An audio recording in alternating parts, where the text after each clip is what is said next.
انتوا بتلاحظوا دايما الاديار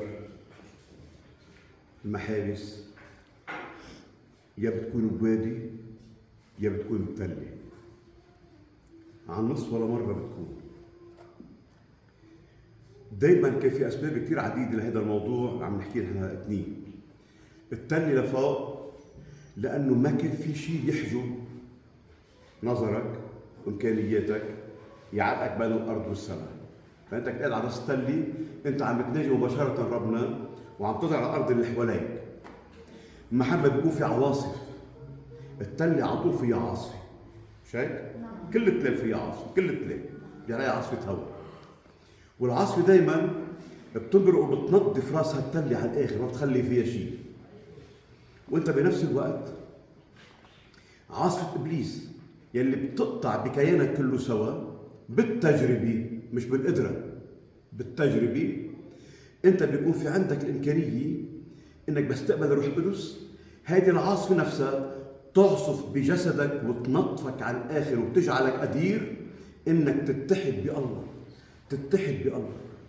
تعودوا دائما بحياتكم اسمحوا لعاصفه الروح القدس تغلغل فيكم وتنظف كيانكم، لانه ما بقى عندنا حل، ما بقى عندنا حل الا الاتحاد بربنا. صدقوا، ما بقى تصدقوا اي مسؤول بيقول لكم جاي حدا يساعدنا، صدقوا يسوع اللي بيقول لكم ثقوا انا غلبت الحل. صدقوا هذا الموضوع، وغير هيك ما تصدقوا. والوادي من تحت تقبروني، قديما كانوا يعتبروا شغله كثير حلوه انه الدائره اللي على التله كانوا يعملوا دائره ثانيه على الوادي لتحت. شو السبب؟ كانوا يسموه انطش، مش داير، يسموه انطش بالوادي تحت. النعم اللي بتستمطرها الله على راس الجبل وتنظيف بلطف ربنا بيجوا على الوادي. شو في بالوادي؟ في انطش. إذا الانطش هونيك بجمع هاي الزباله كلها سوا، هذا الكلش كله سوا، وين بحطه؟ بنهر المي اللي جاري من الجبل على كعب الوادي، علامة تنظيف الجبل بعاصفة الروح والوادي بعاصفة الرهبان. كتير حلو هول الاشياء نرجع نعيدهم بذاكرتنا، نعيشهم بذاكرتنا. ما بقى تعيشوا شو بقول لكم التليفون، التليفون كذاب، واذا كملتوا معه رح تكونوا كذابين مثله، رح تكونوا كذابين بالعاطفة، كذابين بالمنطق، كذابين بالحب. صدقوني وجربوا، إذا رح تضلكم على التليفون رح تكونوا أكبر كذابين ودجالين، وبكرة تاكلوني منيح. ليش؟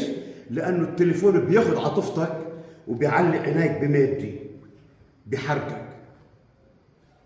أما بس تقول له اقعد على جنب وتتحد بالتليفون السماوي، ساعتها بتصير ذبذبات السما تحكيك بدل ما ذبذبات التليفون تضر لك دنيك وعينيك وقلبك وكيانك وعمرك ولطافتك. الله يقدسكم. ان شاء الله بنكون نحن عندنا داير بالجبل وعندنا داير بالوادي، امين، حتى نعزل كل الارض. امين.